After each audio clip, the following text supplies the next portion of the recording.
Hello. Hello. Welcome to another installment of Anything is Possumable. My name is James. I'm Krista Jo. We're glad you're here, tuned in with us.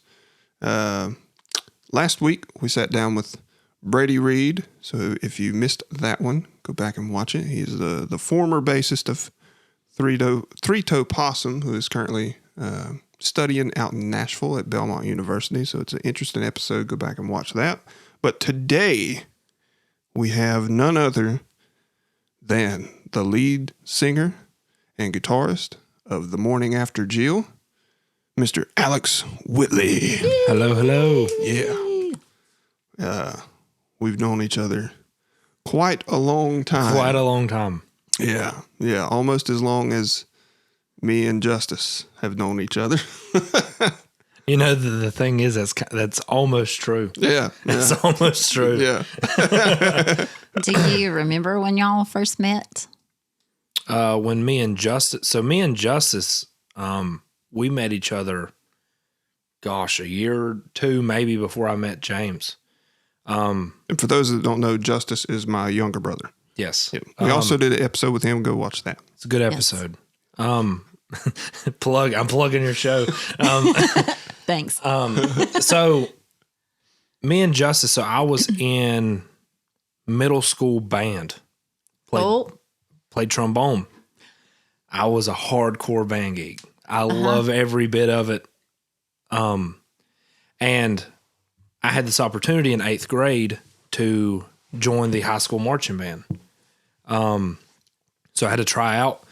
Funny enough, Jonathan Sale was one of the people that I had to try out for. Oh, really? Yeah. And he taught me how to play marimba because that's what and where the notes are. So in 8th grade, I was in the high school marching band on the pit crew.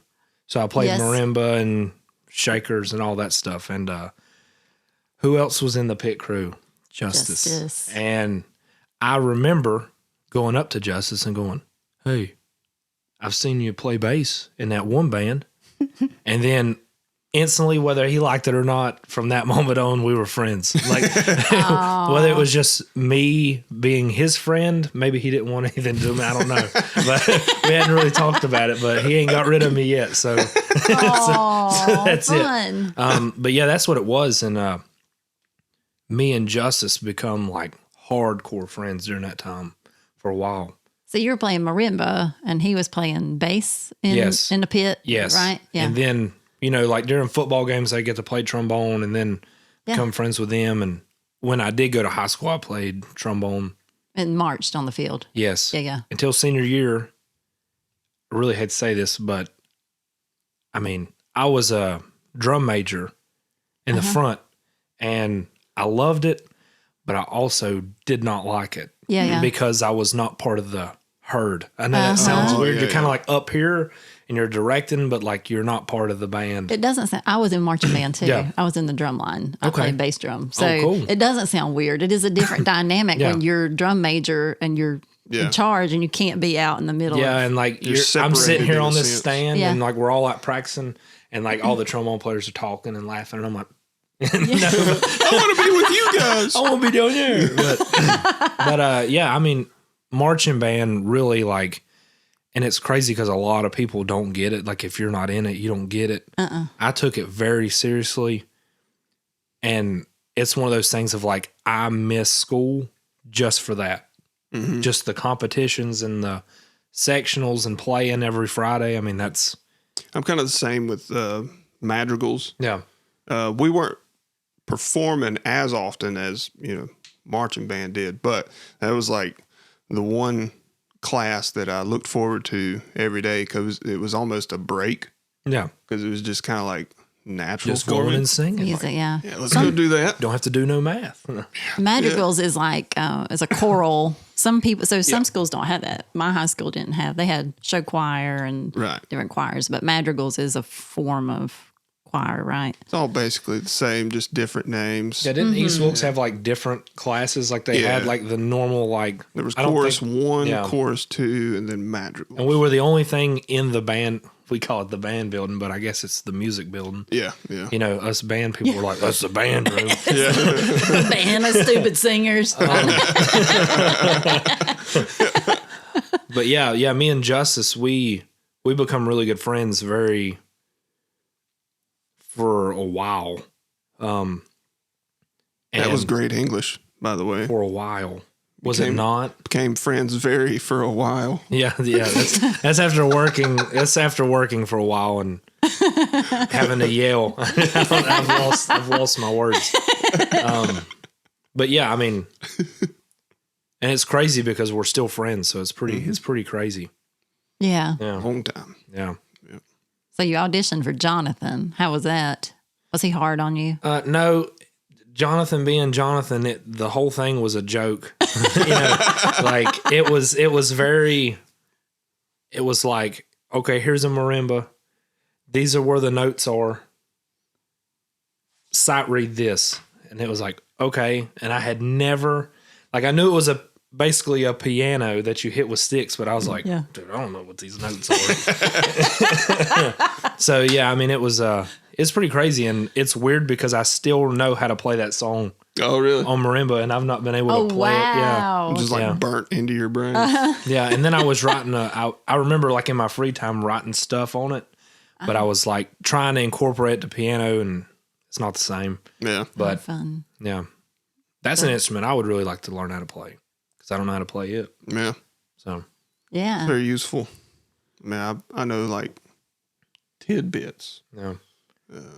It's cool. It's fun. For anybody who may not know, Jonathan Sale is the drummer. He's been a drummer in their bands, and he's a drummer in Three Toe Possum now. Yes. It's a very, very small world. It is a small world. It's a very small world. It's fun to go back and connect these dots for yeah through the years. Yeah. So like we met through Justice because he was like, "Hey, I know a drummer."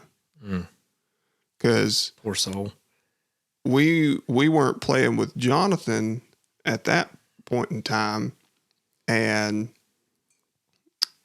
he was like, "There's this guy, Alex. He wants to play drums with us."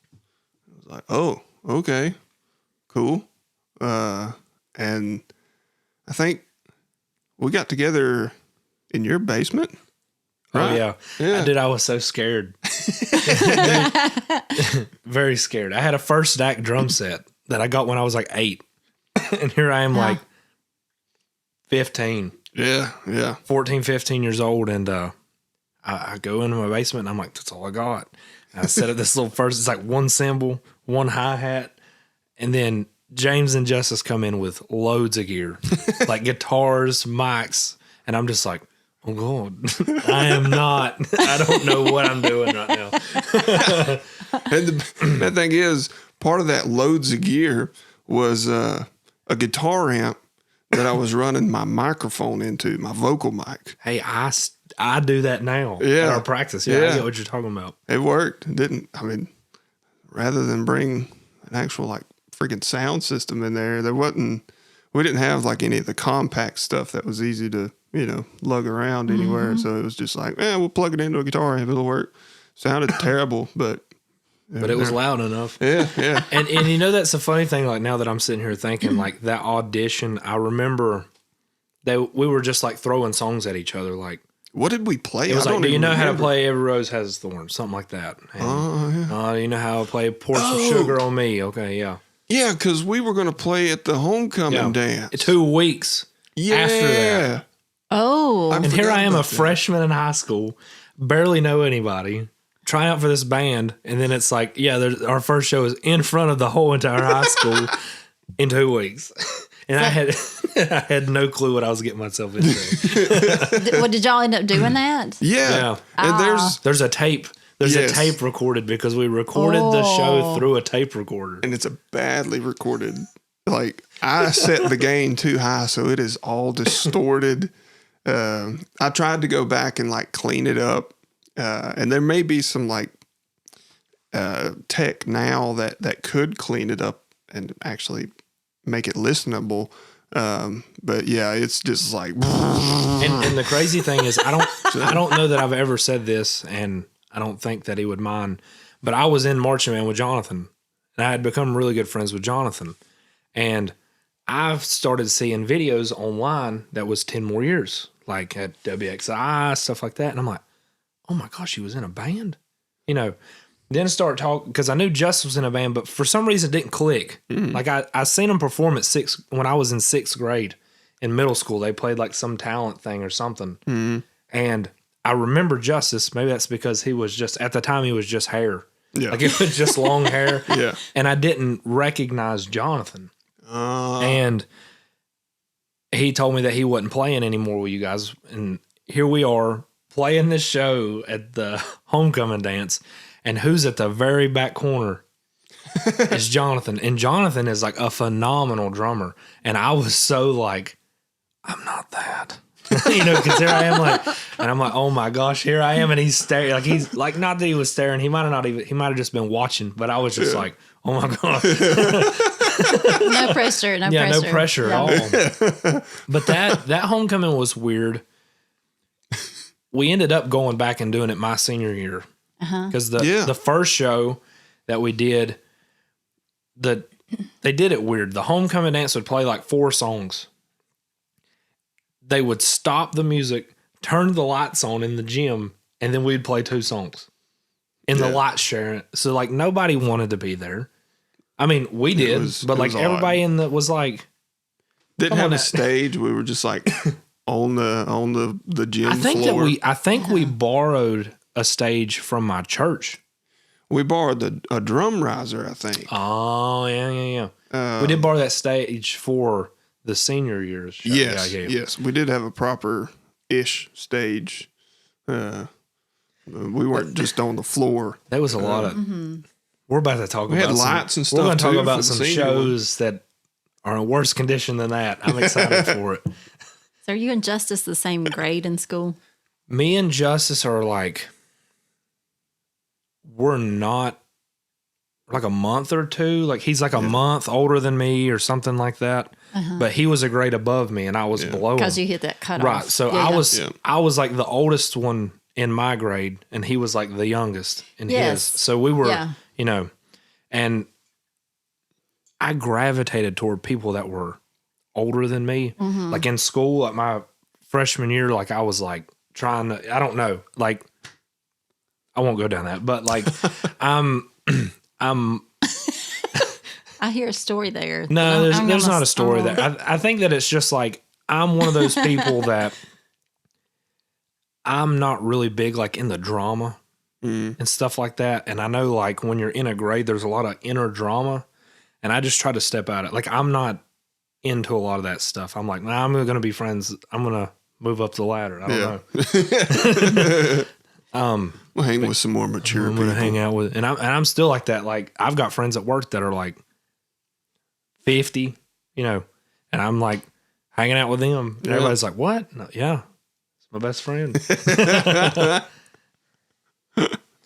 But then you sit back and you think of stuff, and I'm like, God, I'm 29. Like I was just telling somebody that today at work. I was like, I see like these young guys at work. And I'm like, this young kid done this, blah, blah, blah. And then I'm like,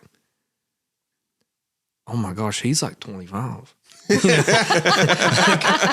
I am older than him. Okay. Yeah. Strange. It's very strange because like when you're young, age is such a big thing. And then when you get older, you're just like, it don't really matter as much, Yeah.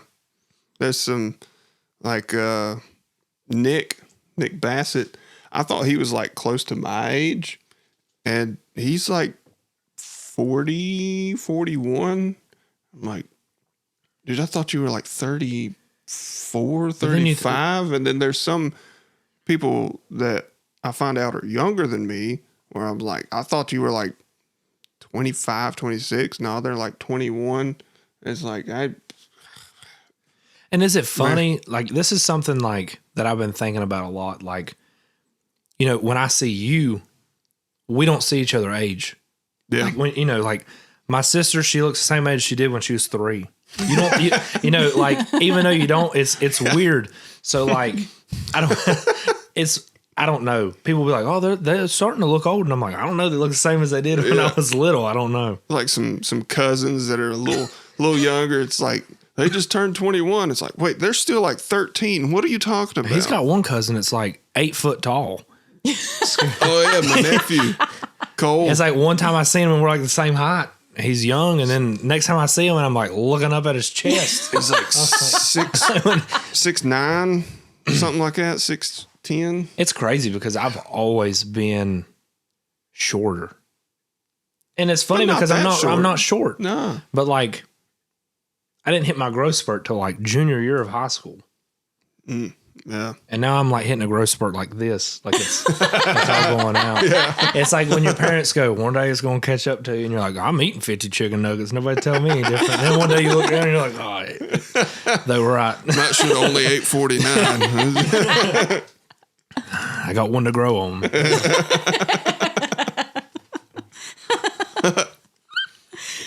So, okay, what all instruments do you play?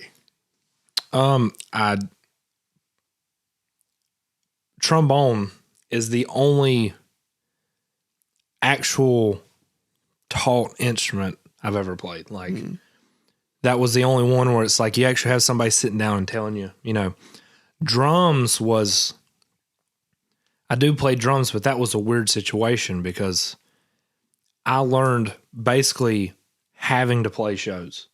Like it started out like I kind of keep a beat. I know that, okay, the chorus is the ride or the crash versus the hi-hat.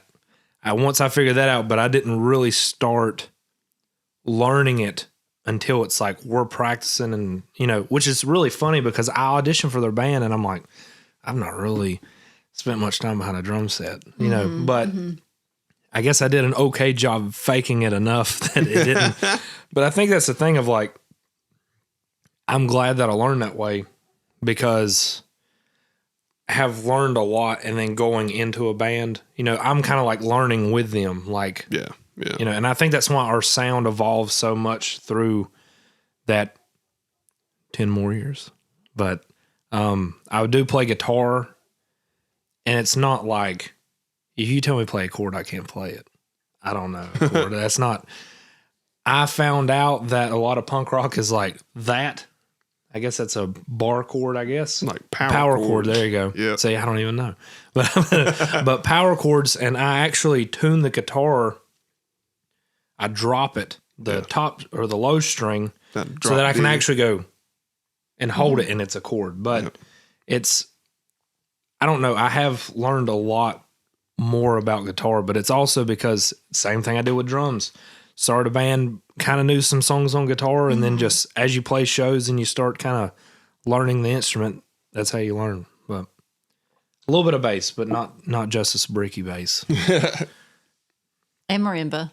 Yeah, and marimba. I mean, marimba? And me and my wife were just talking about that the other day. Like, I can sit down and fake an instrument enough that it sounds like, oh, he knows what he's doing. But in my head, I'm going, there's people watching, don't mess up because I don't know what I'm doing. I still feel the same way. Oh my gosh, yes.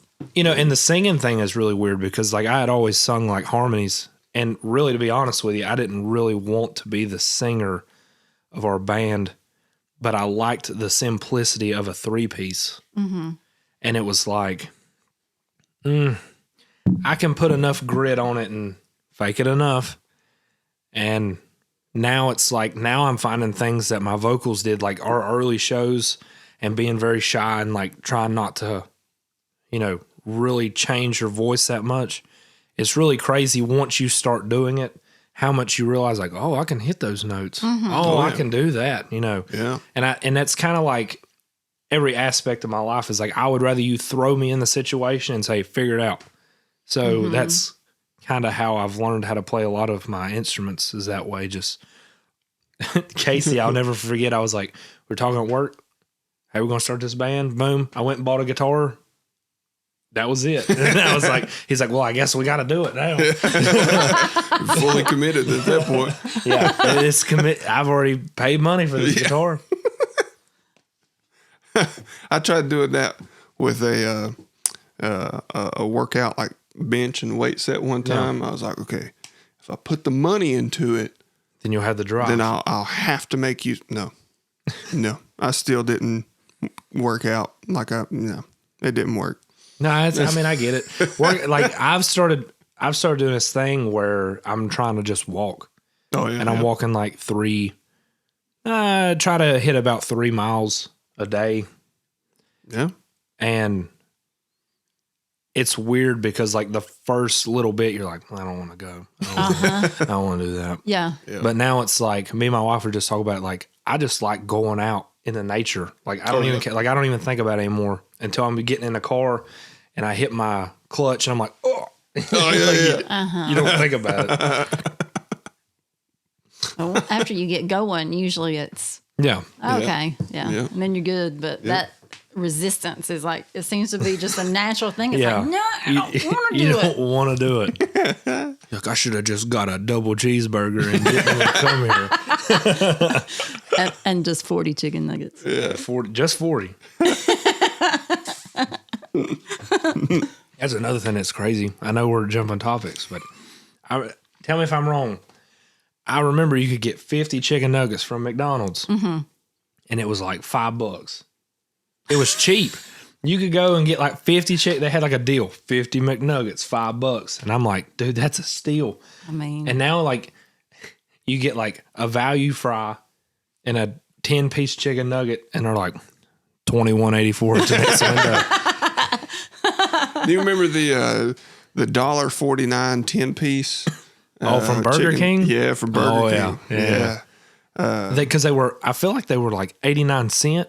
They were $1.49, and then one time they tried to up the price, and the internet flipped out, so they took them back. Yeah, but they don't even have them on the menu anymore. And then they did for a pretty extended period of time. The price went up, and then for a short time they went back to the $1.49. And you're talking about some childhood memories. Me, James, and Justice scrounging up change, being like, dude, we're eating like kings tonight. We're going to Wendy's. They got this dollar menu. There was one time that me and Justice, I think I had gotten a job, and Justice may have like just graduated or something, but the Burger King still had the $1.49 10-piece.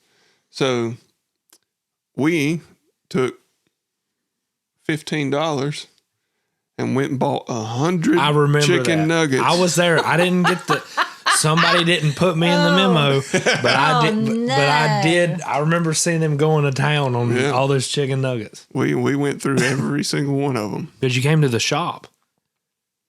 You did it. You did it once. Yeah. Yeah. It was. We were very, very full by the end of that. They didn't bring you any? Nah, it was their deal.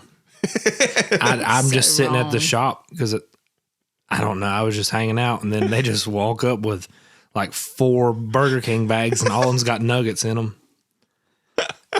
It was glorious. Just like, this is mine. You can have none. You know?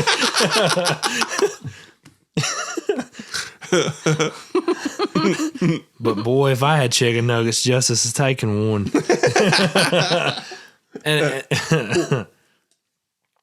So, you started in 10 more years, and then we changed names and started going by Holofade, and then now you are in the Mourning After Jill. Yes. And y'all are a punk band. How would you describe yourself and your sound? It is a punk band. Mm-hmm. Like I guess you could technically say we're like pop punk. Like that's what they call it. Like it's catchy. Yeah. But I like the idea of punk music just being like, this song's, it's okay. Let's put it out. You know, like, we're going to play the show. You might not want to hear it, but we're going to play it. Like, I like the idea, like that punk sensibility of like, I don't want it to sound polished, recorded. I want to play a show. And if there's nobody having, like, I want people obviously to have a good time, but it's like, I like the whole you mess up, Yeah. you know, because that's a big thing for like us musicians. Like you go play a show and you're sitting there thinking, I messed up that part. And I remember like asking people like, did you ever want to mess up? Nope. And you're like, what? Like that's plagued me the whole entire show. So I think that's the thing is like this project was mostly like, let's just go in here and have fun and let's just play. And who cares if we go up on stage and we have to start a song over again? Like, you know, and I think there's a beauty in that of just, it's not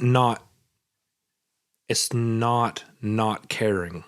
Yeah. It's just like, we're doing this to have fun. Let's just have fun with it. You know, Very raw. Yeah. Like we played a show. We were very excited. There was a show there's a big venue in Chapel Hill called the Local 506.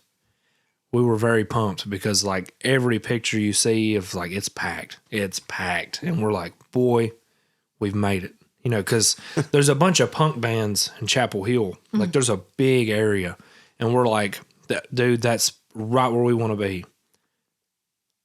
10 people in the crowd. But you know what? I was one of them. He was one of them. I'll tell you what, though. Like, I still think about that show. Like, we played that show like there was 50 people in there. Yeah. Had to make fun of Justice's shirt because that's what I do.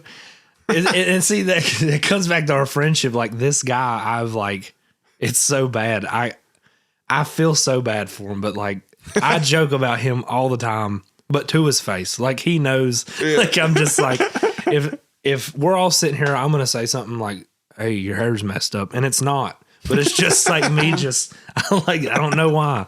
And of course we go up on that stage, we're in between two songs and I just look over and just wearing like this Hawaiian shirt at a punk rock show. And I'm like, how about Justin's shirt? You know, I forgot about that. Here we are like all black, you know. Justin's wearing this Hawaiian shirt. It's like unbuttoned here, letting all his chest hair hang out. And we're like, dude, hey, everybody, give it up for Justin's shirt. You know? Oh. But Justice he's a good, he takes it. Oh, yeah. He's a great guy. I think he enjoys it. I think he does enjoy it. Yeah. So what would you say is your favorite style of music to play? Would it be the punk on guitar, or is it like drums playing a different genre, or is it trombone and marching band? This is a very loaded question. No, but How? No, I like Because you don't want to pick one. yeah, I mean That would be my problem. the punk rock thing, like, it's been so freeing to be like, you know, I've been this drummer, and whether or not a lot of people like it, you know, it's more like I'm doing a different role. I'm in the front playing a guitar, and there's something freeing about that of being just like, you know, I am more comfortable behind a drum set because it's like muscle memory. So now I've got to think. Now everybody's staring at me, you know, that was a big thing, being a drummer in the back. But there is something very soothing, like challenging in a way of like, man, now I'm lost. But yeah, like see, there's something soothing about it, but it is challenging. It's just like, what am I doing here? You know, but it's also cool to like kind of write music in that way of like, okay, now I can write down what I'm feeling, you know, and I can put it out there. And one thing that I really learned from him is, whether he knows or not, like vague lyrics of like, there's some songs like Camels and Rebels, depressing song, but boy, is it catchy. And nobody would ever know it, you know. Yeah. And there's something about that, but there's always going to be a sweet spot for playing drums, just because it's like, that's the first band I was in. That's the, you know, first instrument that I really feel like, not that I mastered, but that I'm comfortable enough that, you know, so it really is tough, because I still like listen to grunge sometimes and I'm like, cool, I want to play drums again, and then I listen to a punk rock song and I'm like, I can't play those drums. I could, and that's the thing about Casey is his right hand. Like punk rock drums are ridiculous, but if I had to say, I mean, for now I would say the punk rock thing, just because it's a very different way for me putting my emotions into music. Yeah. But there is always a sweet spot for playing drums. Yeah. It's kind of like, I guess you could say drums are your comfort zone. Yeah. And doing the guitar and lead vocals is kind of like fun, but like a departure into kind of the unknown in a way. Yeah. And one thing that I've really realized is very hard to do is write lyrics. I've never thought that it would be so hard to write words because I do like... Well, it's not hard if you aren't like... If you're not thinking about it. Yeah. when you like... It's hard when you hit like a wall and you're like, okay, what do I do now? What's the next line? Sometimes it just flows. You're just like, oh yeah, here's a line. Here's another line. Sometimes you're like, here's a line. Okay, what now? And it's weird because like how I've been writing music is it's bad because the Mourning After Jill, originally we were like, let's just go play some like punk rock covers and just, have fun with it. And then of course me sitting down, learning punk rock covers, I wrote a flipping song. And then I did the thing Justice tells you when we would write, you'd be doing something and you're like writing a song again.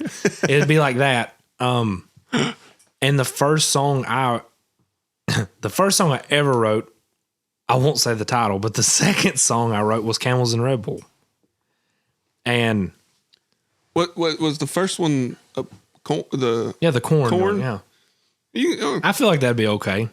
The song is called Eat Corn the Long Way? Yeah, Eating Corn the Long Ways. Yes. And it's a great song. It's inspired by a picture of, I think it's Luke Bryan. You ever seen that picture? You know what I'm talking about? I don't know what you're talking about. Oh, it's great. I'll put that up on the... Yeah.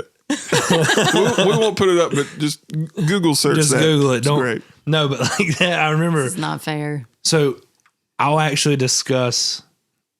I can kind of go into the beginning of the Mourning After Jill if you want me to. Yeah. Because that brings back some memories of... So me and Casey both worked third shift at our job. And we had a lot of times that we could go outside, take smoke breaks, and we would just sit out there and talk. And I remember me and him just talk about music, blah, blah, blah. And one day he's like, dude, we should just start a punk band. And I was like, dude, that... Like, because I learned... When I first started getting into music, I listened to like Green Day, Blink-182, stuff like that. So I was like, dude, that's like full circle moment. Like being in a band with you, I was kind of already familiar with Green Day, but then I kind of started liking Green Day a little more just through knowing you because you were huge into Green Day. Dude, Green Day is like, it's one of those things of like, you think of a band, it's ridiculous because people like hear what they hear on the radio and they're like, they're all right, but Green Day, like, and it's any band, like I'm a huge Metallica fan. Everybody's like, oh, Enter Sandman, all one. And you're like, dude, there is like 1,000 better songs, Yeah. And Green Day is one of those bands of like, they changed genres. They wrote acoustic albums and people don't ever hear it. Yeah. So there's a lot of, and a big thing is there's not many album people anymore. Mm-hmm. I still listen to albums completely and want to listen to it from beginning to end. Yeah. And it drives people insane because I want to listen to it in my good headphones and I want to sit down and not be interrupted. Yeah. Yeah. But it's like, there's not a lot of people like that. But me and Casey, we were talking about Green Day, Blink-182, trying to think about a band. And I went and got this guitar. We were joking around trying to come up with names. There was other names involved. There was I come up with a name called Silent Television. I don't know why. I think it's obscure. It sounds pretty cool. And then the Mourning After Jill hit. But how it hit was because Casey was like, dude, it'd be so funny if this certain peel, if we could just name it something like that. Like, it was just a random thought. Casey's good at that. Casey's good at, like, when you don't think, if you're sitting there having a conversation, he's going to say something and then everybody's going to start laughing. Like, that's just how he is. He says some off the wall stuff. And we're just sitting there talking. He's like, what if we just like called it something like the Mourning After Jill or something like that? And I was like, or we just change the word peel to Jill. And then I was like, and why don't we just change the morning to like morning instead of like the morning? And it kind of insinuates that it's about a girl. Yeah. And then we kind of start laughing. And we actually got it trademarked. Really? There was a guy, but we yeah. got both of them trademarked. The one that's the morning and one that's morning, because I was like, dude, we're going to come out. Some band from Ireland is going to come out with, Mourning After Jill. And it's going to be spelled different. And I'm weird about that. So, but it is a very interesting. And I remember playing like the first open mics. The first open mic we played, we had just released Camels. And we went up there and I had acoustic guitar, Justice had his bass, and Casey was playing on a cajon. Cajon's a box that percussionists sit on, and he was sitting there playing it.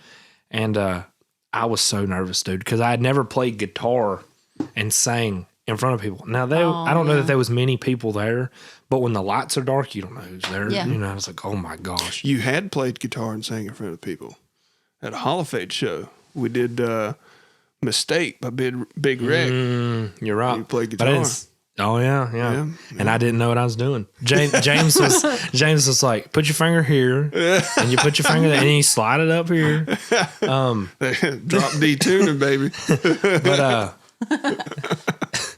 But yeah, and it was funny because we didn't want, I think we put Tamaj, because I think you were there. You were like the MC. Yeah. The MC. Yeah. For some reason I was thinking DJ, but you were the MC. DJ Krista.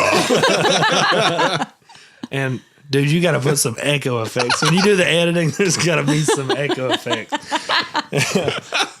No, but and I remember being like TMAJ, but I think you said Tamaj. And dude, we were like, that's even better.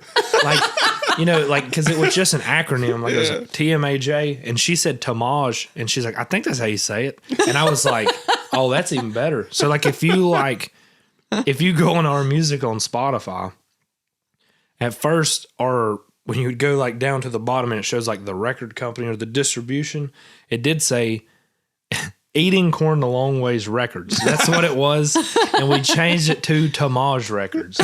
So, like, a little nugget for Yeah. But see, I think that's the beauty of not taking it seriously, is just Right. and with a name like that, I mean, can you really write love songs? You know what I mean? I mean, I guess you could.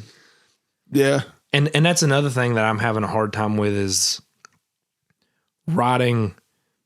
We've wrote a bunch of material, and recorded a bunch that's not came out. And it's because, I have this second guessing of like, okay, we're trying to have fun with this. And sometimes my mind goes into like writing songs, like serious songs. And it's like, I really kind of want to keep it lighthearted, but we'll write this full song. The only thing that comes in my mind is like the sad stuff. Then it's like, I can't let anybody hear this. Shoot, do it. Well, there is something that we're going to release that's kind of more, I wouldn't call it depressing, but it's more slower, more introspective. Yeah. So I'm trying to do, I want to do it, but not like more vague, like vague lyrics of like, it makes people think. I don't want people to think of, when I write music, and that's another thing with like Camels, I don't want you to think of like me while you're listening to it. You can I want you to be able to like interpret it into like maybe a situation you're going through or something. Right, yeah. That's not to say about all the songs, because I mean, we have a song called Jerry the Dishwasher. Yeah. Great song. I mean, and that song's not about anything really. Justice asked me, said, "What's this song about?" And I said, "I don't know." And so all this stuff is on Spotify and Apple Music, any streaming service. So make sure you look up The Mourning After Jill and check out their stuff. Jerry the Dishwasher, great song. Camels and Red Bulls, great song.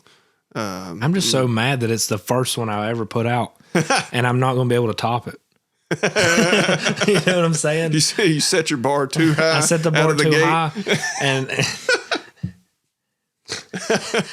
in the playing a show, and in the famous words of Boyd Bricky, man, that Camel song, that's a good song. And I'm like, God, like I'm never like, and it is a really good song, and I don't know, it's one of those that just came out, and I think now it's because I overthink a lot. So like I'm trying to not. We've got a song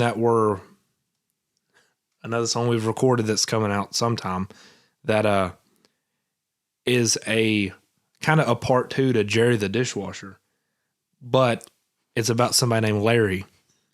Larry the electrician. Larry that, well, I can kind of say it like it's called Because of Larry, and it's about a guy that steals your girl.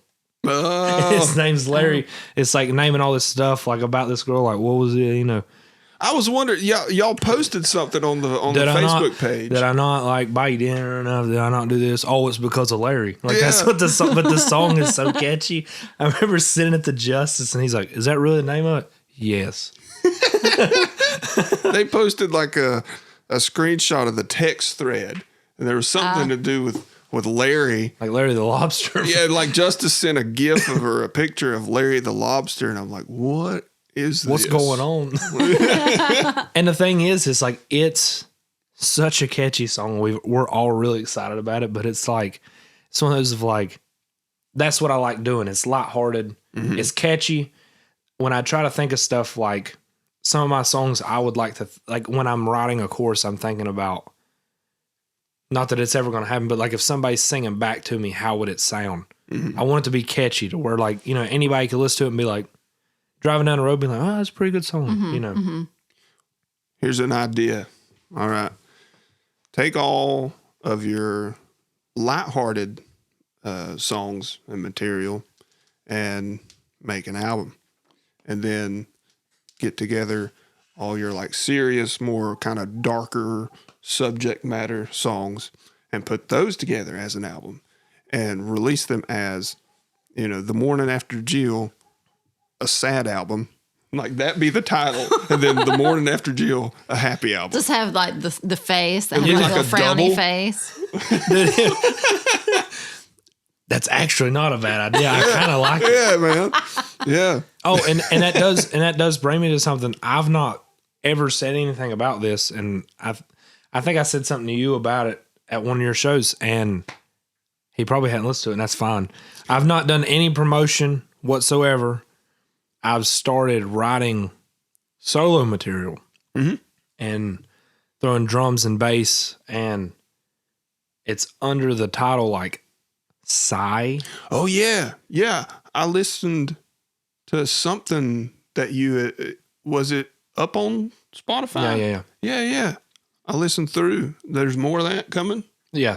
Sweet. It's more of like anything that I write that's more like, it's heavier, or the lyric matter's heavier, or like, I don't want it to be like a genre. It's just like it's just a pile of junk that like my brain that doesn't fit in this corner and doesn't, it just, you know, out in the, because I do think that, I don't know. There's stuff like that song that I released. I felt like I needed to get it out. Mm-hmm. And how's it spelled again? It's SIYE. SIYE. I didn't want my southern accent. SIYE. Because it will. I get made fun of at work. It's fine. So I had to, but I recorded that song. The song's called Feel. And this is going to sound kind of cheesy, but it's about, I wrote this sad, I was trying to learn Everlong. Mm-hmm. And I was in the wrong area of the guitar, that came out, wrote this whole song.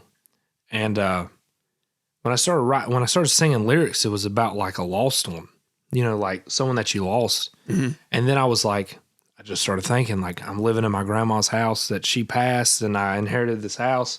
And I'm like, maybe the song's about her, Yeah. And it was one of those things of I sat on for so long.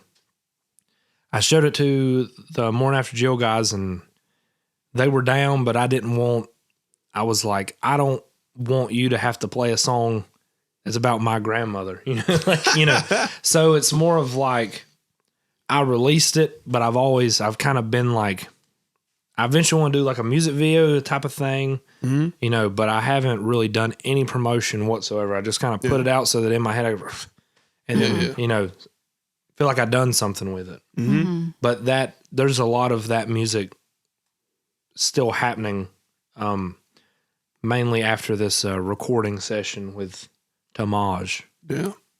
Cool. I wish we'd have named the band that. I'm gonna be very honest with you.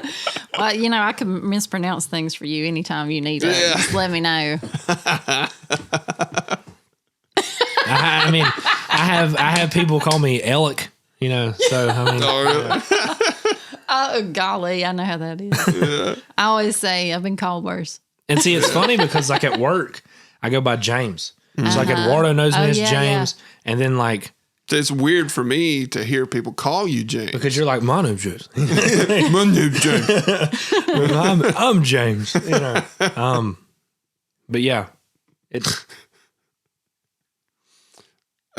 So do you have any memorable stories throughout your lifetime as a musician? Anything spring to mind?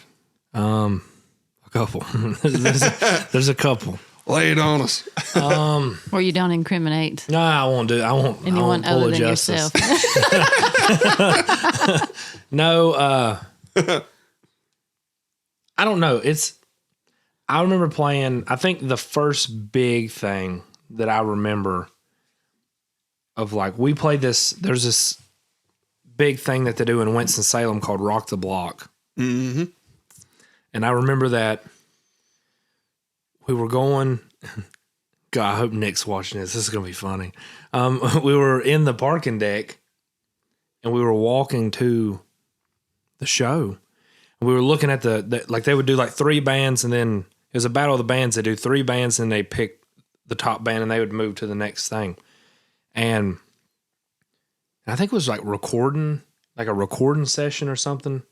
I can't remember. Yeah, I can't remember either. But we were going to this, we done it 2 times, but the first time we were like, dude, we got this in the bag. Was this with 10 more years or with? Yeah, this is 10 more years. And I was like, we got this in the bag.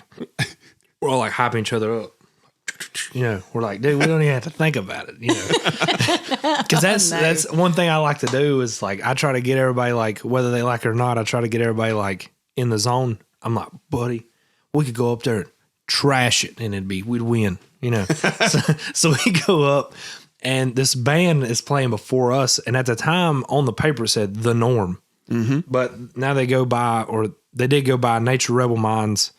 Now Nick's doing his own thing. And, we're sitting up there and like, the first band is warming up. And I was like, here we are, we're going to win this. And all of a sudden I hear this drummer going to town on this drum set. And I think I looked over at Justice or James, said, we can go home. we can go home now. And we ended up becoming really good friends. They helped us get into Ziggy's the first time. Now it's a Ramcat, but it was Ziggy's.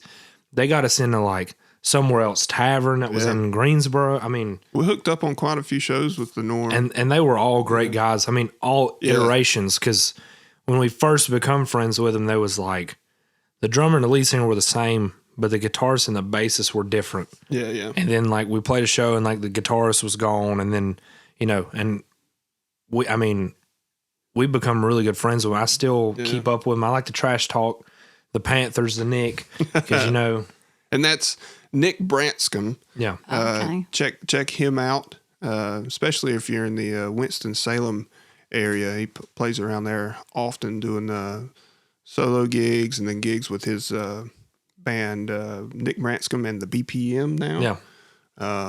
And I think like every now and then, Nature of Rebel Minds will get together for like a show. And then the drummer that he was talking about is Mr. Corey Pounds. And the dude is a monster on the kit. He plays some stuff sometimes that made me go, I don't want to be a drummer anymore. Yeah. But we all become really good friends, and they're all great guys, and, great guys. Yeah. And they won the Battle of the Bands. They won the whole thing, the whole shebang. Right. Yeah. It was crazy. I mean, And I don't think I've ever said that. Like, if Nick's watching this, he's going to be like, really? We went in there. I was like, dude, we're winning this. Don't you worry. We got it. But, and then we ended up playing when they got us into Ziggy's. Another funny story is Ziggy's in downtown.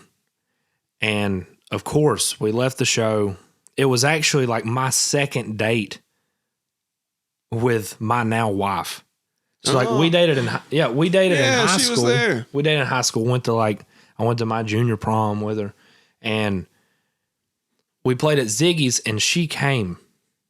And I remember, I think we were driving home, and James had to get gas or something. I think you had the F-250. Yeah. You had to get gas. And he goes like every 10 minutes. Every 10 minutes. Yeah. But it was like I think we would all like scrounge up money, so it'd be like $4 at a time. I mean, gas was a lot cheaper then, but like me and James would be hanging out. He's like, I need some gas money. I'd be like, I got 4 quarters. Where can we go on 4 quarters? There's a lot of those. And that's the crazy thing. Once you've like known somebody for so long, I mean, it's funny. But we went, and there was this gas station called Two Brothers. Mm-hmm. And I've only ever heard of Four Brothers. They're cheaper. They're cheaper than Four Brothers. And, yeah, they have to be. And we went there, and I remember this guy walked up to our car.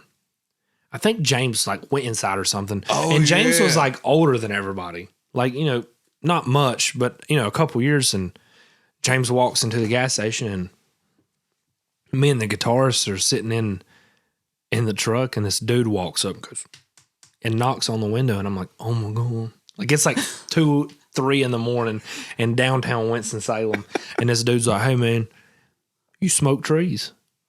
He's like, I got some stuff for you. And I was like, nah man, I'm good. And this dude was like about to crawl into this truck. And then when James come walking back, then he left.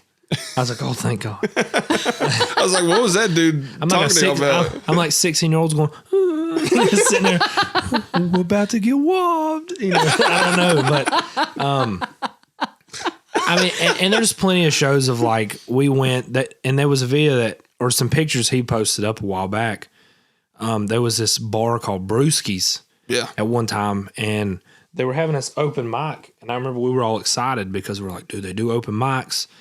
We hauled all of our gear. We put all of our gear, made a whole day of it, drove down there. Nobody showed up to this open mic. It was us. And like we got my mom and dad was there. I don't know if your parents were there. Probably not. But it was basically our parents and then the crew of the bar working. Yeah. And we'd get done with the song, go, bah, we'd end, there'd be silence, and you hear the guy at the bar being like, you guys got a good sound. Yeah. And you're like, thank you, man. Yeah. So the bartender at Brewski's 8 years ago, thank you, sir. 8? That was like 2014, man. Oh, see? That's what I'm saying about. More like 10, 11 years. Yeah, you're right. I'm older than I thought. Yeah. Well, see, it feels like, it does feel like forever ago. Yeah. But at the same time, it doesn't feel like that long ago. Yeah. It's weird. There'd be a lot of stuff like, I think we played at Ziggy's and we hadn't practiced in like 6 months. We done like one practice and played like the biggest venue in North Carolina at the time. Uh-huh. And dude, I was so nervous. And there was this band that's still playing. There was a band that opened that come in after us, and they're called Trailer Park Orchestra. Yeah. And they're still playing shows. They played over at Copperhead Road. Oh, There's okay. a venue. It's not too far from here. They still playing ZZ Top covers. Dude, I would imagine so. Dude. Yeah. Dude. I didn't know, dude. Some guy at work was like, dude, I'm going to go see Trailer Park Orchestra. I'm like, oh. They still play it? Yeah. Dude, I was excited. Yeah. That's like the same reaction with me. I saw the flyer for Copperhead Road. I was like, whoa. I didn't know they were still around because they were quite a bit older than us. Yeah. You know, so I was just like, man, maybe they still play, maybe not. But yeah, they're still going. I don't know how many of the same, those original members are in it, but it might all still be the same. Who knows? I mean, so thinking about we had all these stories and whatever, and we played for David Cook. We went and done this Battle of the Bands at a college we didn't go to. And I think all the other bands went to college there. It was for Western Carolina students, if I understand correctly. I think so. We somehow drove 3 hours. Yeah. Sydney. It was my girlfriend at the time signed us up. She was going to Western. Yeah. And she signed us up for the Battle of the Bands, and I guess they just didn't check to see if we were actually students. Like, man, that's 10 more years. That's a cool name. Yeah. It's a very vague name. And we went and played this thing, won it, and then went back up there 2 weeks later to open up for David Cook. And that show, and I know Justice talked a lot about it, but it was cool. But for me, it was very, looking back at it, I remember kind of being, upset about it. But because I ended up leaving the band not long after. And I knew, that, it's one of those things of, you're playing a show, and you're like, man, it's a great show. The sky's the limit. We're just going to keep doing more and more and more. Because we were playing shows, and, and I was like, dude, this is going to be great. And then I was dating this girl at the time that I was like, oh, yeah. And then she didn't let me be gone. And I was like, I got to give up this band thing. My 18-year-old self, I could give up this band. And, I came back and I didn't stay with that girl. So, thank God. Everybody said that. Oh my God, thank you, Lord. And she ain't going to watch this, so it don't matter. And I mean, it's whatever, but I don't know anybody who was sad that y'all broke up. Her. Well, I mean, her. Besides her, that doesn't matter. But I don't know. So we split up. They do the Joey Nevada thing. Yep. And I don't talk to any of them for a while. And it wasn't that we, because we stayed friends, but I'm sure there was from their end, he don't have to say it, but I'm sure there was some kind of oh, you left, No. But we didn't really. We just it was all right, switching gears. Yeah, they done that, the Joey Nevada thing. I was seeing it from afar, and I remember just being like, golly. And golly, I wish I was there. It's getting big to play Nashville. Yeah. I'm like, God almighty. Oh. I'm like, I've been preparing this whole teenage life, and these guys are just, and it was my fault. But, but I think that it was me and James had reconnected. He was doing a song for his 23rd birthday. Mm-hmm. It was Benjamin Callum that was, it was talked a little bit on the Justice episode. He was a teacher. Yeah. And taught me to play guitar. He had this band. And formerly known. And they had a song called 23. So James was like, hey, for my 23rd birthday, I want to re-record a song. And he's like, would you be interested in playing drums? And I'm like, yeah. Oh, yeah. And we recorded drums and done a thing, and it was fun. Now, I didn't hear anything for a little bit. And then all of a sudden, then it's like, hey, we got this show coming up for Joey Nevada. Can you play drums? And then it kind of slowly started, James, hey, there's a lot of old stuff I want to redo. I'd like to re-record it. Then the next thing you know, they're over at my house and we're moving on. And then it's like right back into it. But I will tell everybody that when I joined the band and auditioned when I was like 14 years old, 15 years old, I never was told I was in the band. I thought we did. No. It was like I was playing in it and it was like, we played the show and then I was like, I guess I'm in this band. But it's funny because we put a Facebook post. Okay, I guess we just forgot to tell you he told everybody in person, but we did put out a Facebook post where we were like, talking about the homecoming show and with our newest member Alex Whitley. So news to you, right? News, I mean, all right. I knew it, but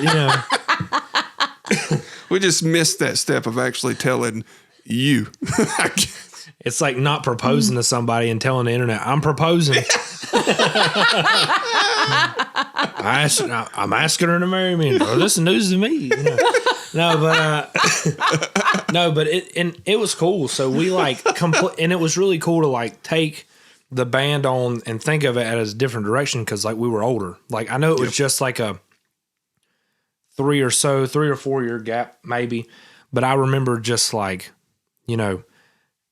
I was moved out on my own. I had this job that I hated, and thinking of you're kind of looking at music differently because when you're young, you're kind of I don't know, you're using it as this, you're fun, you're having fun, blah, blah, blah. But then when you're getting older, it's this is kind of a release, and it was very cool because, but it seemed like after we changed the name from 10 More Years of Hall of Fame, our music just started getting heavier.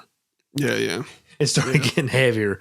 Well, life started getting heavier in ways too for all of us. We was writing some heavy subject matter, sort of stuff. We were kind of leaning into that. We were like, all right, let's get some feelings out here. Yeah, and it was nice. It was nice to kind of get that out. But I remember we done the Hall of Fame thing. We started playing shows, and we're the momentum's going. We released an EP. We're getting some shows. We're doing this. COVID. Mm-hmm. And then we had a cool gig lined up with, again, Nature of Rebel Minds. Yeah. And then I forget there was another band. It was at the Blind Tiger or something. Yeah, it was Blind Tiger's a big venue. Yeah, really well known. And yeah, COVID Everything hit. stopped. And it got, I was like, God dang it. Yeah, it just, and then of course, when COVID hit, we were all in our fields because I never wanted to be a supervisor. I wanted to play music. Mm-hmm. So then when you kind of have that ripped out of you and you can't play live, and then, we just started writing dark, heavy material. And there's a lot of, dude, I was just going through my email and there's demos, 8 albums worth of music that we wrote during that time at practice and all this stuff. And it's crazy because a lot of it's dude, that's some good stuff. I actually just last night stumbled upon a folder on my old laptop. I've gotten a new laptop now, so I was looking through, figuring out what files I needed to transfer over, and I have a folder of the therapy album concept and demos, and I was listening back to that last night. I'm like, we need to do something with this. Yeah, do something with it. Yeah, I've honestly thought we set out to record this album, and we kind of overthought it. I definitely overthought it from the production standpoint. But it'd be cool at some point to just do a more of a garage band recording of the album, and maybe not even all those songs, but just whatever songs we want to do, and just kind of set up a garage recording style thing. Maybe do some overdubs, just to kind of whatever we want to do. But that's like, we need to do something with it. Yeah, I want to hear it. There's a lot of like, there's some Hollow Fade stuff that we wrote like near. I'm not the end, because we didn't ever really like, we're done. I mean, but there's some songs, dude, that like I still listen to. Like, there's one song that I still listen to and it gets me like choked up by how good it is. Which one's that? It was the one I remember. Did we even have a name? No. Oh, I don't think so. But it was like, I had like call James and be like, dude, we're writing a song tonight. I'm coming over. We're going to write a song. We got some feelings to get out. That's what we did. And it was a great song. And it was just like, that's it. And this song is nowhere for anybody to hear. No. But No. y'all. Yeah. Well, that's not yet. what a tease. That's some point that's in the how future. it is. Well, I was thinking when you were talking earlier, it's like when you overthink things to the point where the analysis paralysis sets in. Yeah. But I mean, the truth of it is, if you wait till everything's perfect, you'll never do jack squat. Yeah. I mean, nothing. That's what. Well, you wouldn't get out of the bed in the morning, you know. Right. And that's kind of the thing about the Mourning After Jill of like, when we record, it's like, there's 2 guitar tracks. There's a left and a right, bass, drums, and then like Justice gets mad at me because I'll sit down and I'm like, I'm recording them. And he does something. He's like, that could be 1 millisecond quicker. Nah, dude, I don't care. Like, there's a beauty in like the imperfections of stuff. Right. Like, and that's one like positive thing that when you back when everything was like analog, yeah, man, if you were gonna like redo something, you had to like be on it to redo it. Because if not, if you punch in at the wrong time when you're laying down to tape, you've just made a big gap. There's Beatles or if you're songs. like cutting, Yeah. you cut the tape at the wrong spot. And there's Beatles songs like Strawberry Fields. I never noticed it. And I saw this video where, it does like, before it goes to the first chorus, they wanted it to be a little bit slower and they wanted to bring the vocals down, like make it seem more dark. And that first piano chord, that dun, let me take you there, it's a cut. They cut the tape and slowed that.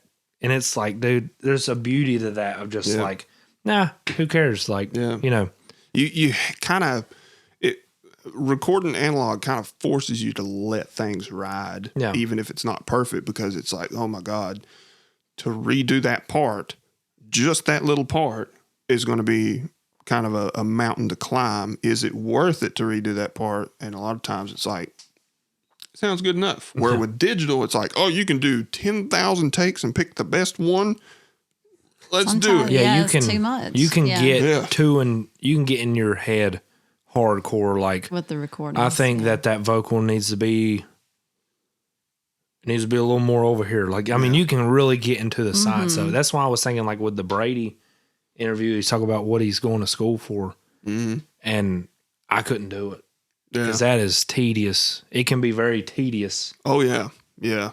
Yeah. And we're talking about recordings here versus like live performances. So in the live performances, like you were saying earlier, there's just, you mess up. I mean, and that's the thing is like with the recording, kind of like what I got from grunge, from playing grunge music, is a lot of it was like, it did get more mainstream, but that early stuff was like, I told Justice and Casey when I started More After Jill, I was like, I want it to sound like 3 guys live. And it's not. I'm recording guitar tracks and then Justice does his thing, but it's like, I want it to sound like that it's 3 guys just playing. Yeah. There's a beauty to it. It can get out of hand. It can get very out of hand. Yeah. Yeah. So let's pivot here from the music side of things. Ooh. Ooh. Yes. So it's been a momentous year, I guess you could say, for you in just your personal life. You've gotten married, and you've just had another child. Yeah. Who is how old now? He just had his 4-week appointment. 4 weeks. Wow. And I just had a friend, speaking of that, I had another friend at work that was talking about his son was 2 months old. He's like, dude, he's a big baby. He's like 12 pounds, 2 ounces. Dude, my son is 4 weeks and he is 11, 10. This dude he's a chunk. Yeah, man. he don't do nothing but sleep and eat. And he gets mad about eating too. Yeah, it's been a pretty big year. And I don't know. It's really cool. I don't know how else to say it. I've not really thought about it much, because things happen so fast. Yeah. But yeah, I mean, thinking of the girl I dated in high school, broke her heart. Evidently, I was good at that all through school. You're the heartbreaker. That's what I did. Oh, I can Alex, the attest heartbreaker. that is accurate. Oh my goodness! See, I didn't know this. Good to know. I was the guy that was like, babe, this band's going to new big places. I just heard And by like, big places, I mean like the Battle of the Bands down the street. what is that song, babe? I gotta leave you. Yeah. I gotta leave you. That's you. It's not you, it's me. You get used to saying those things. But I'm used to saying that. Oh my God. How often did you say that, Alex? I don't. Every couple of weeks or At least every few months. Yeah. At least.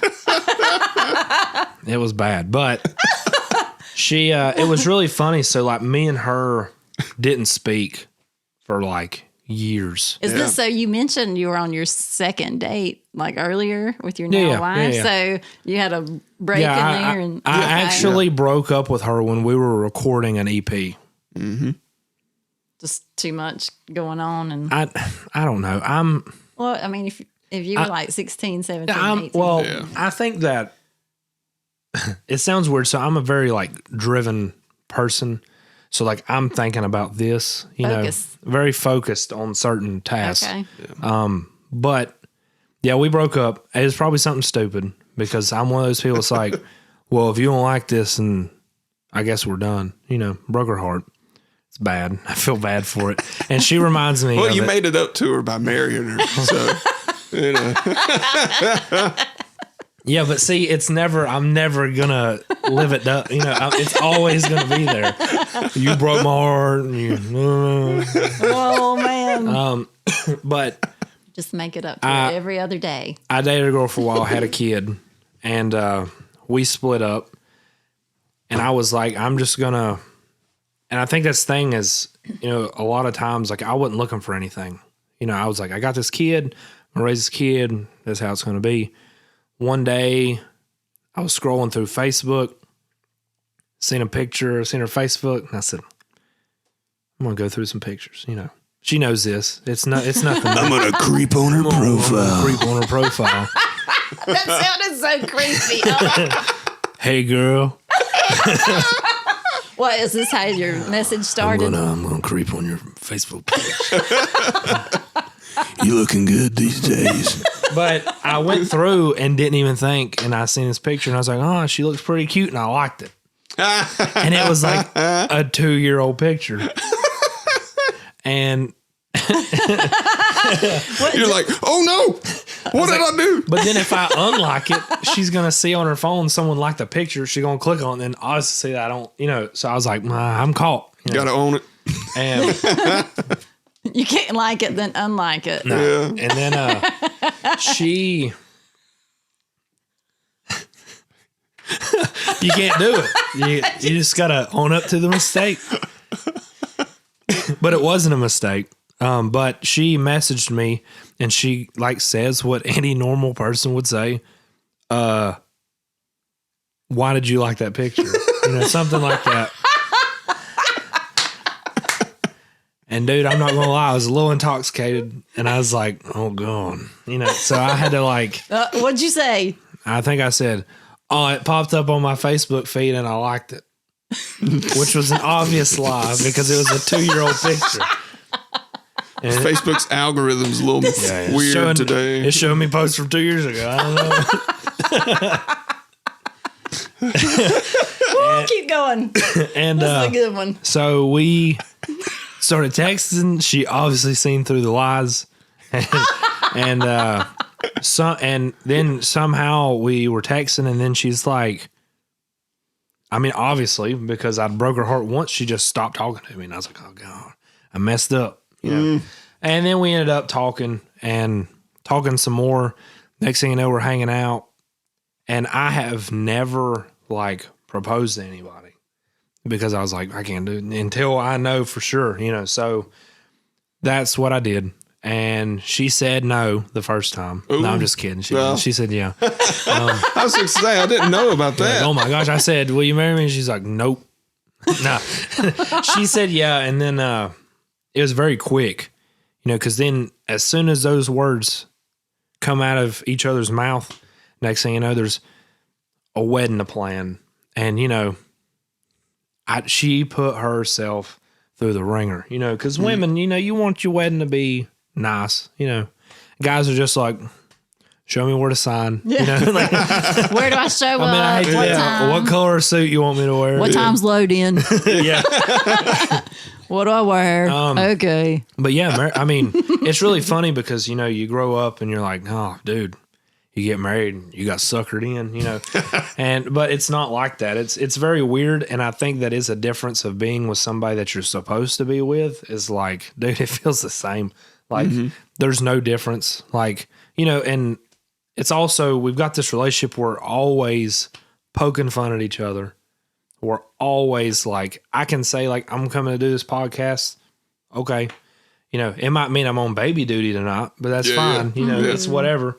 But it is very interesting because like, I did not want to be the guy that got married and was like, I got to ask my old lady if I can do this, if I can do that, and even when she should probably say no, she says, yeah, that's fine. So, I mean, it is very different because I've had girlfriends in the past that did not fly. I had to quit a band. You know what I'm saying? This is like the exact opposite of the spectrum. It's very different. And then, we were going to wait. We didn't necessarily say, hey, let's have a kid in the first year. But it happened. And it's funny because we got married October 5th. He's born on October 27th. And my birthday's the 29th. Nice. So it's right there grouped together. It's pretty interesting. Yeah. At least it wasn't around Christmas because, dude, I'm telling you, I know people that do have to deal with that, birthdays and Christmas all in the same month. Yeah, my sister, her 2 boys, both born in December. And, yeah, it's like, do you do a birthday party and Christmas? So 2 birthday parties and Christmas all within like 3 weeks of each other. That's a lot of money in a small window. Just say, we'll celebrate your birthday on Christmas. You and Jesus. Happy birthday. Happy birthday. You get your presents Christmas morning. Oh my goodness. But yeah, I mean, it's pretty crazy to think about it because a lot's changed. Like, and there's a lot of things you got to get used to of like, now there's some, like for so long in my life, I lived on my own for a long time and you're kind of like, nobody cares if you like come home late or whatever, it's really nice to have that other person. A lot of people don't really talk about that. I'm not trying to make this like emotional or anything, but you know what I'm saying? Like we're getting in our feels. But it is very important, But it's cool. She's cool. Baby's cool. He's an angry grown man. Like he is either asleep or he's screaming because he's hungry. And boy, is he hungry a lot. And my oldest son, he's 5. How's he liking it? That first weekend, he's like, he wakes up in the morning and we all stay in the same bedroom, because a 5-year-old don't want the other bedroom, his bedroom's on the other side of the house. So we're all standing there and, baby Bennett's waking up and crying. And my oldest son that morning, I was like, "You doing okay, buddy?" He just sits up and he goes, "Baby Bennett is freaking me out." And I said, "What's happening?" He says, "All he's doing is crying all night. He's freaking me out." And I was like, fair enough. But now, like this past weekend, he's, he sleeps through it. He's fine. And then there was something like, he's like, "Hey, for Christmas, I want to get some walkie-talkies. One for me, one for Bennett." And I'm like, "Oh, that's sweet." Yeah. But see, I didn't have a brother, so I don't know. I had a sister. It's a big difference. But dude, my oldest son, he's starting to like music. He likes heavy, brutal metal, dude. Nice. He's like, he gets in the car and he's like, "Dad, can you play?" And I'm like, "I know what you're talking about." Play like some Kubla Khan or something, some heavy stuff. And then the other night, Bennett was crying and he wouldn't stop. And I put Slayer and put it on the phone and slid it to him. Quit crying, fell asleep. I said, "Really? Number 2 right there." Yeah. That's what it's about. My parents would not like that, but you got to do what you got to do. I wonder if he found that soothing or if he was like, "This somebody can scream louder than me. I'm going to be quiet." And then sometimes I have fun because, babies, like, they don't have control of their arms. And sometimes I, like, use his arm to play drums. Or I'm, like, opening his mouth like he's screaming. He likes it. He probably don't. He's probably going to be, like, scarred for life or something. But it's okay. Typical dad stuff. Yeah. Justice, his 2 girls, he showed them a whole lot of music and stuff. And Vivi's not quite yet old enough, I don't think yet, to like really show like emotional interest in music. But Lily, she loves music. So, and isn't that a crazy thing? Like, sometimes I get mad that I found so much music at a young age because I want to like relive experiencing it for the first time. Oh gosh, yeah. You know what I'm saying? Like hearing Nutshell for the first time, dude. It's crazy because I really do have an emotional attachment to music. Like if I'm in a down mood, I know what I'm listening to. I'm pulling up some MTV Unplugged. I'm playing some, and you're mad. Playing Kubla Khan, I'm going to go punch a hole in the wall. Dude, there was one morning. You feel like you want to watch NASCAR, play some Billy Strings. Yeah. I was in a bad mood one day, and I was going to run sound, and I put on some Kubla Khan. And man, a lot of times I can listen to like some heavy stuff, just kind of like. I'll end up feeling in a better mood somehow. Not Kubla Khan. Not that time, man. Boy, I was just like halfway to work. I was just like, I got to listen to something else. I'm going crazy. I'm so mad right now. I will tell you something. Like I've always, we've been to like see Korn and Alice in Chains, and I've been to like these big theater shows. And my buddy, there was some hardcore heavy bands. It was like Acacia Strain, like all these bands that are just like people don't really know of them. And they played at what was it's Hangar 1819, which was the Blind Tiger. Yeah. And I remember that me and Casey went to the show and we're in the front, and it was like standing room only. We're up against the rail, and there was like 6 bands. It started like 6 p.m. and just each band got like an hour and a half. Like it was long. And we're standing there. There's people crawling over us, jumping off. I got like shoes in the face. I lost my hat. And dude, I was kind of like, it was like this adrenaline moment where I'm like, dude, this is great. I could just punch somebody. But then there's also like a moment. Sometimes this is going to sound really bad. Sometimes I have these moments where I'm like, what if the world ended? And then I've got to sit in front of God. And he's like, why were you there? And I'm like, have you ever? I know that's a weird thing to think about, but like the first time I seen Slayer, they're sitting there and they've like playing this show, singing about Satan and all this stuff, and I'm like, oh god, this is not going to be good. This is not going to job well with the man upstairs. You were in a questionable situation, sir. Like, do you need me to read some of those lyrics to you? You know? Can you explain yourself? But yeah, some of that music, dude, like I love it. I love it all. There's only certain types of music. I don't like this bro country stuff that's going on. Yeah.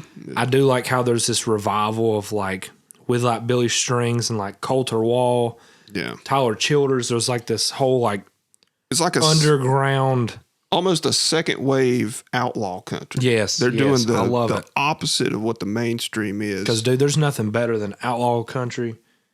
Like, and this doesn't dude, like I love it. It's not like the same sound as the original outlaw country, but there's hints like the of it for sure. Yeah, Yeah, that's what it is. It's just like we don't want your lyrics about beer, trucks, girls, and all that cliche stuff. It's like there's real substance to what they're writing and saying, and it's not like this polished, shimmery Florida Georgia line sound. It's raw, like it's killer stuff. And I think for like the first time, I would say that country is probably, according to like the Billboard charts, I would say that country's like, because they just said that for the first time since like 1994, there's not a rap song on like the top 20. I think it was even further than the back. Like it might have been like 90 or 89. Like it's for a long time. And I hate to say it, but I know it's not rock. Yeah. I mean, as much as and that's one thing that I think that needs to come back is there needs to be a band, like a rock band come out that just makes everybody, because there's a lot of good rock music, but I feel bad that like all the music I listen to is like from 2004 and before. Yeah. There's a lot of good rock bands though. I see a lot like on Instagram and stuff, more like garage band style groups that are coming out. There's almost like an underground sort of rock revival that's kind of building steam. Seems like hopefully it'll build more steam. So I'll ask you guys this question. How's that? I'm asking questions. All right. Yeah. Okay. So like, I'm hosting now. We've probably all been. We've all been to a bunch of concerts and stuff. I'm sure. Like, is there a band? Let's say living, that you would pay whatever it costs to go see them live. A band. Is it any? I mean, currently, yes, or playing. I mean, it can be like an older band that's still playing, but like I would say, like, I don't want to be like living or alive. Like. You mean living or dead? Yeah, living or alive, just alive. Right now, Kubla Khan. Dude, I would love. I'd pay money to go see them. Yeah, so bad. They're like really my current favorite band. Cool. It's so good, dude. Oh, Con ass gang. They're like the only they're putting bass sub bass. Oh drops. God! All throughout their songs, man, just drop after drop. It's so good, and like it almost forces you. You can listen on an okay set of speakers. When those bass drops hit, you want to hear it. And some good speakers. Oh God, yeah. If you want the full experience, that dude's doing movie reviews on YouTube. Who? Matt Honeycutt. Really? Yeah. Oh, I didn't know that. So, do you have a favorite or like a band you would love to see? I'm gonna go back to the living or dead. Okay. I think for me, and I hate to pick one of anything, but the one I'm going to pick now. It's hard. It's a loaded question. It is. Yeah. It is very, because I have a hard time with that. But it would probably be the original Leonard Skinner. Oh God, that's fair. Well, I mean, that would be yes. So I mean, there's one you would pick. That's the one I would have to pick. I mean, that's solid. Out of the bands that, are no longer with us, that's like, oh yeah. I mean, there's so many, but just pick one. Mm-hmm. There's a lot. Hearing Freebird live from the original. Double Trouble. Oh, God. Working for MCA. That Smell. Swamp Music. Dude, I'm telling you, like, I get in these moments. Like, one day I was like, I'm going to pull up that Essential Leonard Skinner album. Mm-hmm. And here I am blasting it in a WRX with all the windows down. And I'm just like, dude, this is peak. And those guys, like, what they're doing is insane. Mm-hmm. Yeah. Dude, okay, so, question. Allman Brothers, Leonard Skinner, who was the best Southern rock band? That's a... See...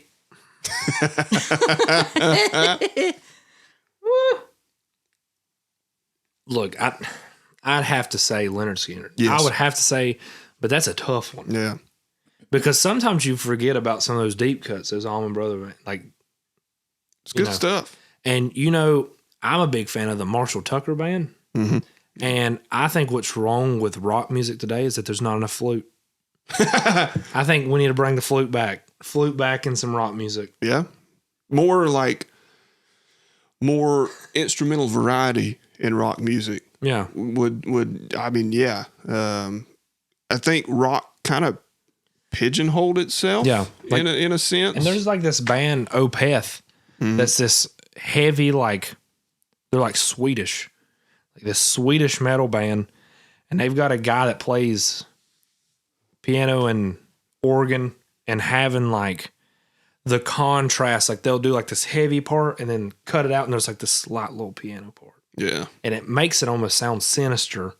And then it comes back like, I don't know. There's something about that, like a band called like Morphine, like having a bass, like a 2-string bass. He's playing it with a slide and you got a baritone saxophone player and a drummer. Like that's it. Yeah. Like there's something beautiful it's about such that. good stuff, man. And it rocks at times. Like they've got some like heavy grooving stuff. Yeah. But then they've also got like, some of the more not light as far as like the feel of it, but just it's not a wall of sound. It's just a lighter sort of sound, but it's also still dark at the same time. Yeah. God, what an incredible band, man. I haven't listened to them in a while. I need to. And see, it's funny, like if I was to have to think about like my concert, like that I would really want to go to. So I've seen a lot of like bands I've wanted to see, like seen Metallica too many times. And I love every minute of it. I don't know if seeing them too many times is possible. Greta Van Fleet.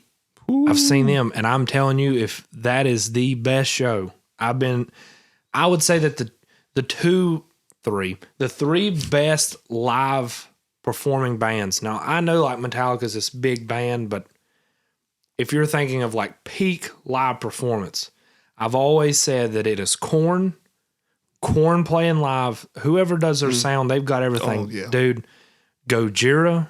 Yes. I've seen them 3 times. I want to see them again. Greta Van Fleet. Like Greta Van Fleet, I would agree with that. Like those 3 concerts, man, incredible for like the sound quality and then the show that they put on, as vastly different as those 3 bands are. Each one is just like top notch. And it's one of those, and it's one of those things of like, I've seen Metallica. The thing about Metallica is they're a great band. There is some like mess ups. You can hear it.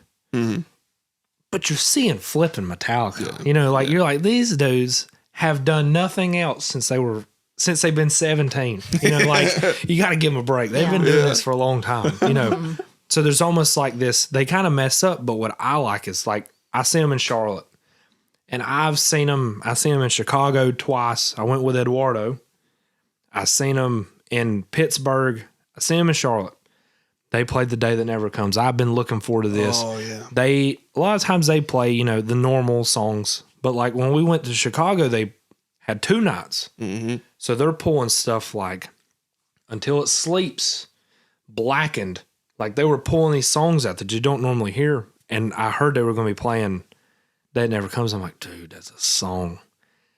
Dude, and James messed it up. Not Lars. See, I thought it was going to be Lars. It's always either Lars or Kirk. And James does like the da-na-na-na-na-na-na. He hit an extra note. So the whole band come in with that gun, gun, gun, and he's still like doing this clean part. And he's like looking around like he's mad at Lars. And I'm like, dude, that was you, dog. That wasn't you know, people can say what they want to about Lars, but you couldn't put another drummer in that band and it be as successful. Yeah, right. But yeah. But I think that like a band that I want to see is Limp Bizkit. Oh God, yeah. That's a band. I've seen Tool, I've seen Korn, Slipknot, I've seen all these bands, and like the only band that sticks out in my head is like, dude, I'd cut somebody's leg off to see that band. You know what I'm saying? Including your own leg. I had to cut my own leg off. Don't do that. Yeah, I would love to see. They're like on this big resurgence lately. Dude, and like they're loved. Like they had a #1 hit. Break Stuff went #1 just a couple weeks ago. And the thing is, it's like people want to talk junk about Limp Bizkit. Now I get that they're like they kind of poke fun at themselves, and people's like, "Wow, you know, they were never good." Kind of like Creed. People want to talk crap about Creed. Creed's great. Mm-hmm. We're not the problem. You're the problem for not liking Creed, you know. And it's the same thing with Limp Bizkit. Like, develop some taste, for God's sake. Yeah, it's like the Nickelback argument. Like, I do think, and I've been a critic of Nickelback. Dude, they've got some banging songs, like some songs that you're like, dude, that is awesome. Yep.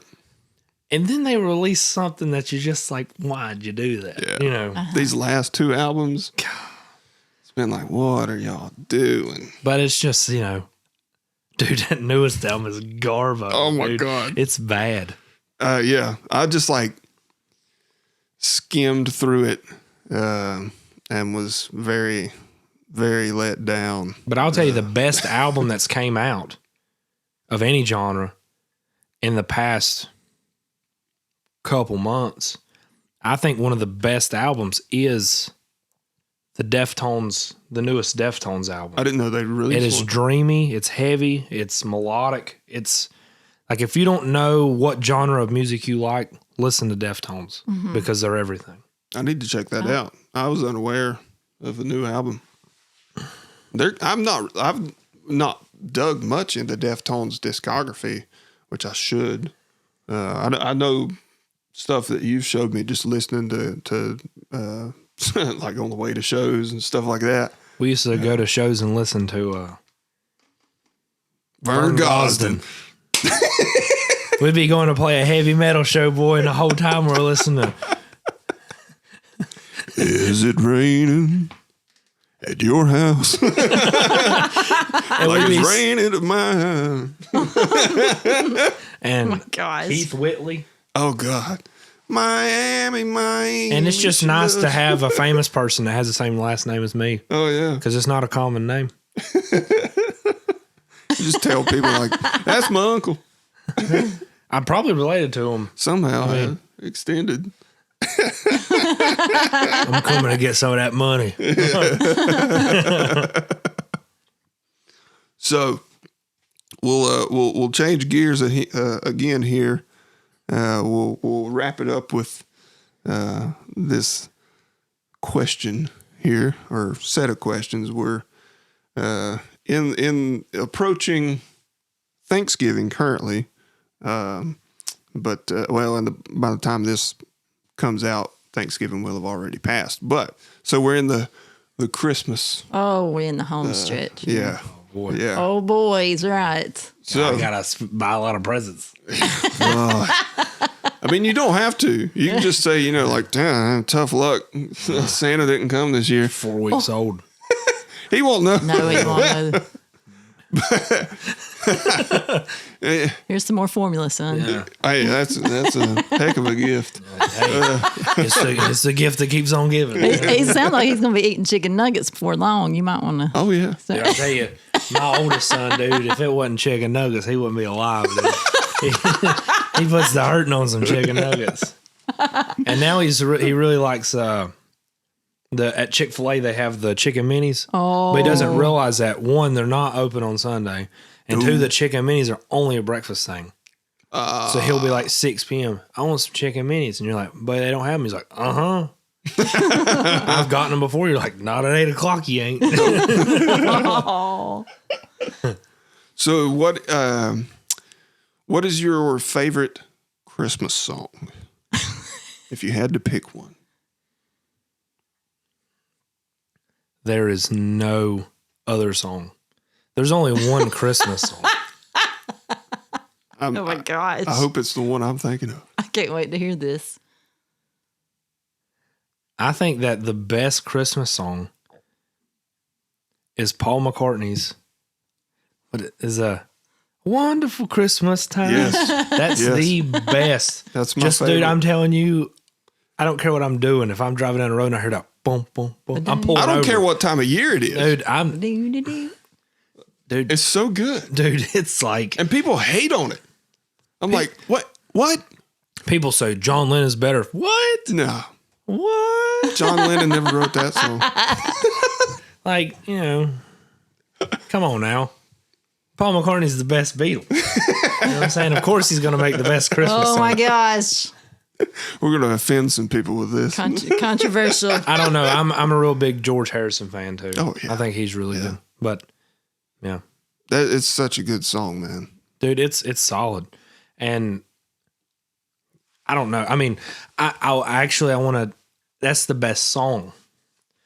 But there's like this it's ingrained. I remember when I was a kid. It's one of those, like, you know how sometimes you hear something and like takes you back to like a happier time. Like there's songs I listen to that I think of, like, I remember driving to college and listening to this type of music and just puts you in this good mood. Dude, my mom, when we were kids, had the Alan Jackson Christmas album. Ooh. And dude, like, there's like some hymns, like some church stuff in there. And there's, dude, I'm telling you, that is a solid album. Yeah.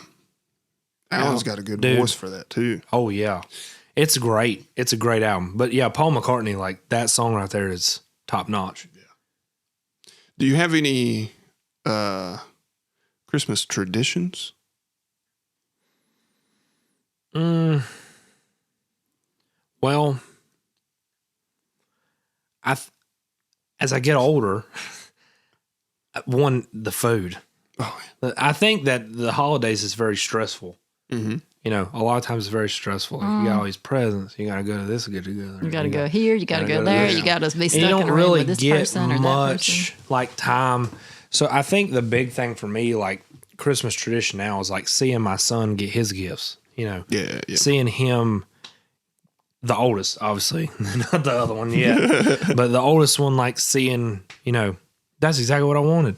Something like that. Yeah. And there's like a meme that's been going around that kind of like hits you a little bit of like grown men like going when everybody's asleep and they're like going down to their Christmas tree and just drinking a drink and looking at the tree. Like, there's something about that peaceful time in the house of like that Christmas Eve when everybody's asleep and you're just kind of like, I just set up the toys waiting, and then you're kind of just walking around and you're just like, You don't think about it, till you're there.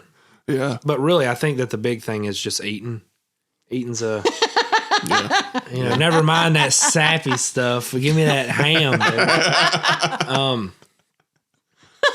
And I've had this big thing with my wife. I was telling her, like, my mom, she was planning her Thanksgiving thing, and I was like, dude, I just want a spiral ham.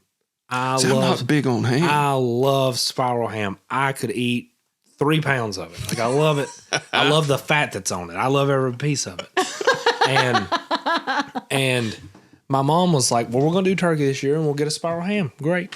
Then my grandpa's coming. My grandparents are coming. I'm really happy that they're there. He does a pig shoulder. which is really good. If you never had it, it's great. Yeah.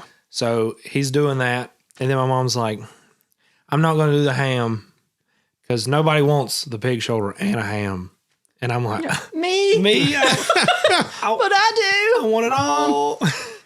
See, I'd much rather have the pig shoulder than the ham. I'd like to have both. See, usually, and like we was talking about this with Brady, talking about like Thanksgiving and food, and we're kind of the same. We're not big on Thanksgiving food. It's No. just kind of Well, the turkey's always dry. Unless Unless it's my Aunt Leanna cooking it. Well, that's what I heard. It's I great. heard like, oh, it's top notch. Oh, yeah. So now I'm just going to show up. But You're not going to know. I'm just going to drive up to your house. Not going to give me some of that. I want to try some of that turkey. like, make sure you bring your own Zaxby's sauce though, because Yes. I don't. Is think that what it's about? oh, God, dude. You dip it in the Zax? Some good quality turkey and some Zax like some sauce. fresh Zax sauce. Like that's still kind of like hard. Like the Like, I'm going to get Zax sauce. where you pull the thing off and there's no sauce on top of the packet. That's the best. Dude, Yeah. There's nothing that makes a dude. There's nothing better. Like when you go to Taco Bell, you bite into a taco and all the cheese is melted. Mm-hmm. You know, there's nothing. But yeah, I get what you're saying. fresh. I've never tried that Zax Dude, sauce. do it. Go. It's 25 cents per packet. Kind of, little pricey. I got you a 20. Give me all the Zax sauce for $20. You got on that counter. So I've got a cousin that was overseas in the Air Force, and I was working at Zaxby's. This was like 2014 or so, and my aunt wanted to send him some Zax sauce because he loves Zax sauce. I was like, all right, how much? She's like, how much will $20 get me? I'm like, $20 will get you a lot. Yeah. And so, I bought $20 worth of Zax sauce, and she packaged it up, sent it overseas to him. Oh, Yeah. I bet he loved that. Oh, yeah. That's sweet. Yeah. Yeah. Yep. He opened that box and was like, oh, That's a good gift right there. yes. Now, how about some chicken? And Zax sauce is the thing that I don't dip the chicken in. I dip the fries in it. You don't dip the chicken? What? I mean, it's good, but I'm a ranchy boy. Do both. I do a 3-layer. When I get the tenders, I get a thing of Zax sauce, a thing of ranch, and a thing of tongue torch usually. Yeah. And I will do Zax sauce, then I'll dip it in the ranch, and then I'll finish it off in the tongue He torch. sits down at a Zaxby's, like puts down a tablecloth. Oh yeah. He's like, he's sitting down, he's 3 sauces. He's like, You got to prepare. oh, a you little know. more. Look like an Astro Pop. By the Everybody time just he's sitting done. down and I'm going, what? Try it sometime. It's good. Zax ranch, Ranch. tongue torch. Tongue torch. Okay. Yeah, yeah. It's Get good. all that? Are you taking notes? I'm taking notes. I'm going to change your life here. I know where I'm going after this. Okay, so we'll wrap it up here.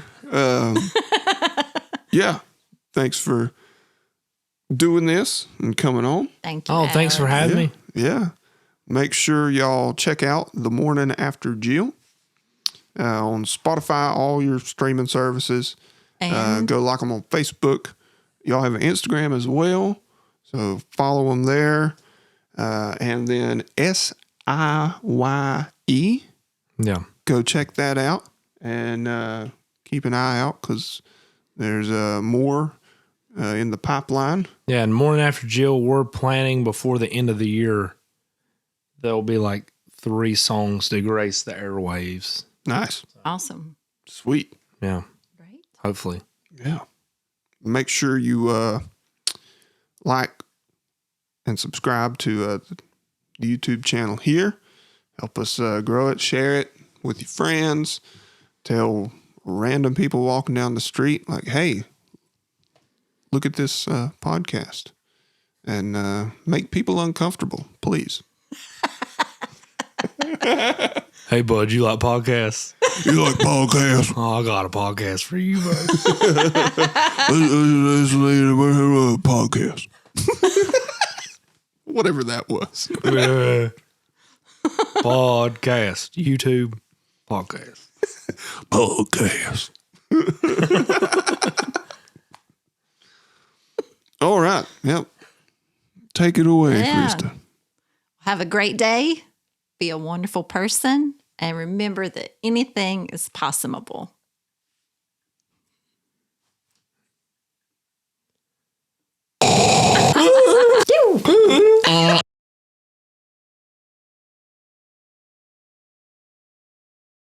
Dude, you didn't talk about being in a band with two brothers. We didn't even touch on that. That's What was that like? For you as me the as third brother, because they called you the third brother. Yeah, you know? I mean, I'll take it. But no, it was. Did they tell you that in person? They just told you that on Facebook. He said it on the podcast with Justice. I've never heard him say it before. No, but it was. I don't know. They would be like, just. I don't want to call it dumb, but like, siblings know how to get on each other's nerves. Oh. And they would be like about to like have a brawl. And I'm just sitting behind the drum set, just like, and then Justice would do Guys, please don't fight. Justice would do this fun thing where he'd be like, "What do you think, Alex?" I'm like, "No, you ain't pulling me into this." Oh no! Every time, like either me or Justice would be like, "Alex, tell him I'm right." And I'm like, and Alex is like, "Nah, buddy, I ain't saying nothing." My bad.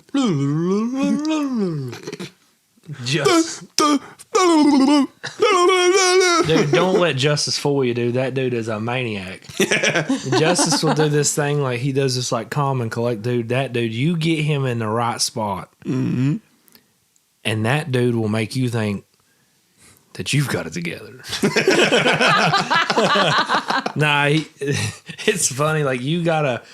I'm not saying it a long time, but sometimes you could sit there and like, dude, I need you to just go in here and just make the worst noise you can possibly make, and that dude would go to town, dude.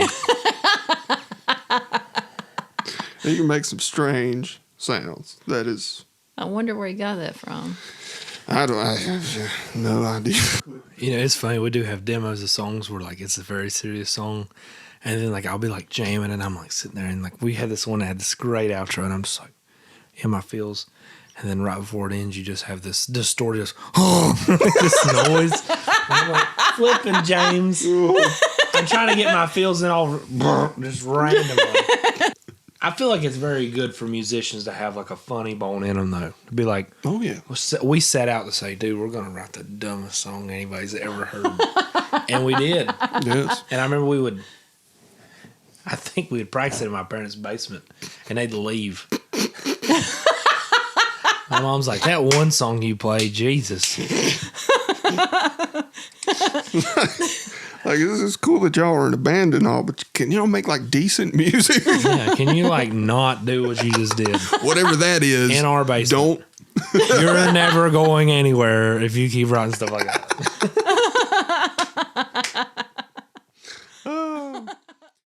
Tell random people walking down the street, like, hey, look at this podcast, and make people uncomfortable, please.